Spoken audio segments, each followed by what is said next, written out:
all of that was shot on the iPhone Pro Max, which is absolutely unbelievable and really exciting if you think about it. I mean, we're living in a time where you can create cinematic content on devices that are getting smaller and smaller and more portable. I think, you know, when the FX3 first kind of was getting released and all these handheld cameras, already the quality of them was pretty amazing and pretty exciting. And now look, we're kind of moving into the point where, you know, you're getting the Osmo, that's pretty amazing, and you know, iPhone footage, which is incredible, and even action cams are kind of getting to the point where they're looking super cinematic. Although it has been heading in that direction for the last couple of years. I mean, you know, this is actually the 16 that I shot that on, not the 17. But this year it really feels like, you know, smaller is becoming mightier, and that is really exciting and something I want to explore a lot more, you know, this year with the smaller and smaller technology that's coming out. But let's explore the iPhone in this video, and I want to show you basically how I got that kind of incredible footage from the iPhone and what I use to be able to get those cinematic kind of shots. There are a few limitations, obviously, so let's discuss them first. The first thing, which you're going to find most annoying if you are trying to set up the way I'm going to show you with like an ND filter on the front and shooting from the back of the camera, is obviously you can't really see the monitor, which you're going to struggle with if you've got like a fixed shutter speed, because when you're shooting on automatic without an ND filter, it's going to kind of really try and adjust those things for you. And if it can't go on the lowest ISO, obviously you have a fixed aperture, it's just going to lower the shutter speed to not give you that kind of cinematic look. So not having, you know, a way to be able to monitor when you need to turn that ND filter to like lighten it and darken it is going to get quite frustrating. And that's probably one of the biggest limitations you're going to hit if you're trying to film yourself in a kind of vlogging environment. So that is the biggest limitation you're going to hit if you're trying to vlog and film yourself. The second is actually battery life. And when I first got this phone, it had incredible battery life and the battery never seemed to bother me.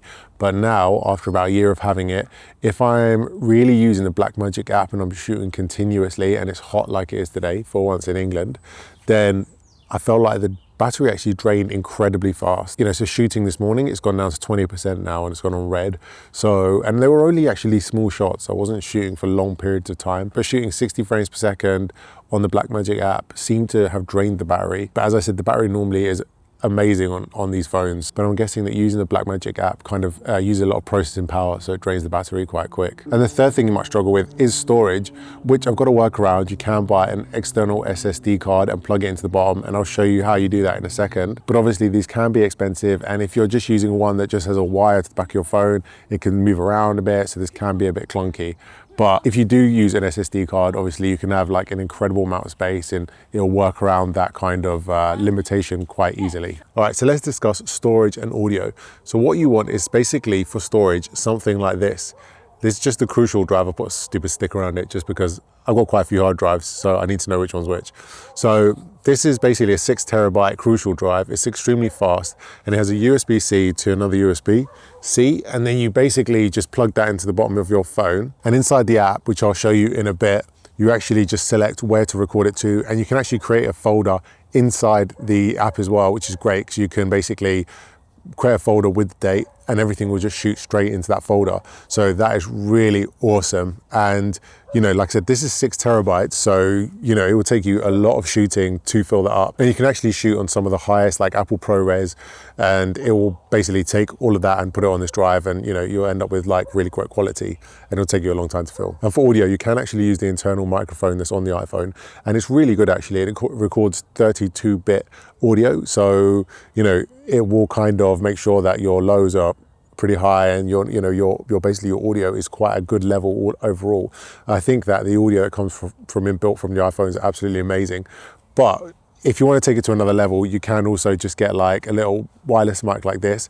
And these microphones, this is the DJI Mic 3, you can actually use it, you can Bluetooth it straight to the iPhone. And I've done it before, it's super easy. You just press the link button on the side, go into your Bluetooth settings on your iPhone and basically select it. It's so great that you can actually record straight to the iPhone without needing, you know, the receiver that comes with the DJI mics. You can literally just, you know, Bluetooth it. So good. So the convenience of that is amazing there. But once again, this could rack up to be quite expensive. So you're gonna have to pay for this, which could go up to like £200-300 or dollars. I don't know, they fluctuate a lot in price. It depends also on the size you get. Obviously I said this is 6 terabytes, so it's quite big, but you can get smaller ones and it'll be a lot cheaper. And then the microphones, costs a couple of £100 or dollars even as well. So it depends on, once again, on which ones you go for. I would recommend not to like scrimp and scrape though. If you're gonna get like really cheap microphones from, you know, like Temu or something like that, then you're probably better off to just use the internal microphone because it'll probably sound better. Unless you are really planning on being really far away from the camera, in which case you will need wireless mics. So one last investment you might wanna make is one of these. So this is an ND filter and it basically goes onto your phone like that. And then you can tighten this. And then basically you've got it. It's a variable ND filter, so it basically gets darker and lighter as you choose. This is a KNF filter, so it's actually a bit more pricey than some of the other ones. And now for the most important part, I'm gonna run you through my settings in the Blackmagic app and how to get the most out of it.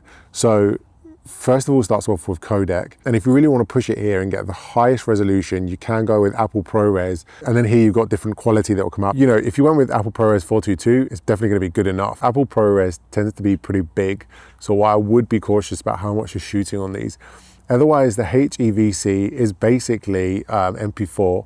And if you put it on max, it will come out really good quality anyway. I personally don't think you need to shoot on Apple ProRes unless you're really going to shoot something, you know, like a film or something like that you really want to make sure it's got like lossless quality. But when I have tried to shoot on Apple ProRes, these have come out absolutely massive. So I would be careful with using up a lot of your data if you are going to shoot on Apple ProRes. Now, if we're going to resolution, this is actually something I'm super excited about. And I kind of wanted to mention on the beginning of the video is that you can shoot on OpenGate in this app, which if you're not sure what OpenGate is, it's basically using the whole sensor size. So I think the sensor size is 4:3.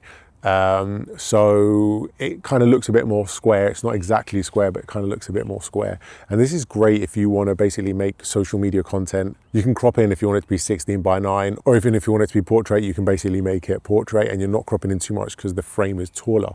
So OpenGate on iPhone is absolutely amazing. And it's crazy that they've put that in because, you know, the FX3 doesn't even have OpenGate yet. And it goes back to what I was saying before in the beginning of the video, where we're actually coming to quite an exciting time where these kind of smaller cameras are putting in things like OpenGate to make sure that, you know, you can use them on socials and, you know, they're more versatile in a lot of the ways you use them. So that's really cool. And then we have color space. So here you can choose whether to shoot in Rec 709 or Apple Log.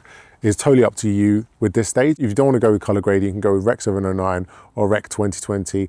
I personally love Log. I love shooting in Log, and I love how Apple Log looks as well. I think they've done such an amazing job with this. So I personally think you should always shoot in Apple Log and lens color grade. I actually have a tutorial on how to get Apple Log to Rec 709, and I'll link it up here.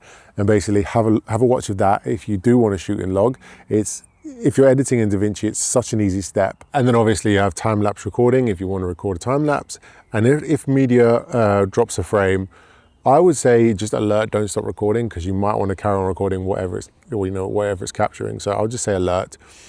Enable vertical video, I want that on. In case I want to film portrait for socials, this bit should all be okay. The only thing I'd make sure is lock white balance on record. Make sure this section is on because if you're going to shoot in Log, when you're moving around, you don't want the white balance to keep changing as you're moving around.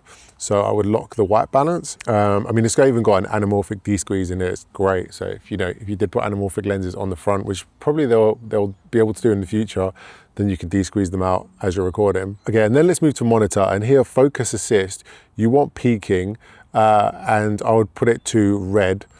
And the reason why I do this is because actually what I did find was the autofocus wasn't amazing. So if I was filming like my girlfriend Annie and there was, you know, trees in the back, I noticed that the focus was stuck on the trees in the back. It wouldn't really go onto her face. So if you've got a really shallow depth of field, like it seems to want to pull focus to something else, whereas obviously you want it on your subject. So I would say make sure you have focus peaking on, just so you know what it's capturing.